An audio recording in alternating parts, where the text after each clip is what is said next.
After you've cooked on your rocket stove, what do? Is there anything that needs to happen next? This is Jackie from Motherwise, and I'm here to help.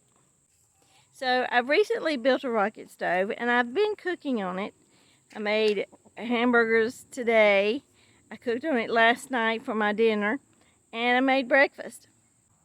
I told my son to clean it out, and he scraped all of the ash off of the grate down underneath.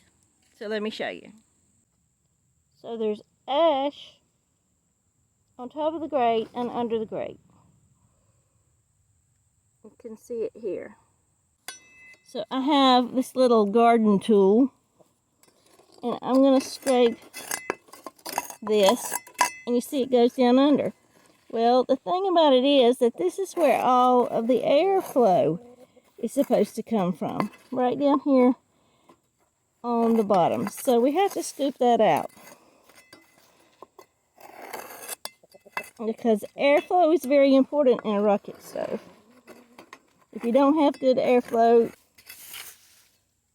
and your fire is not going to burn very well. Now, I just bought this at the dollar store, so you can get one of these real cheap. And now my rocket stove is cleaned out, and I have plenty of room for airflow. If cooking without power interests you, then join my channel, where I teach mothers and others how to get dinner on the table quickly. This is Jackie from Motherwise, and remember, dinner's at 6.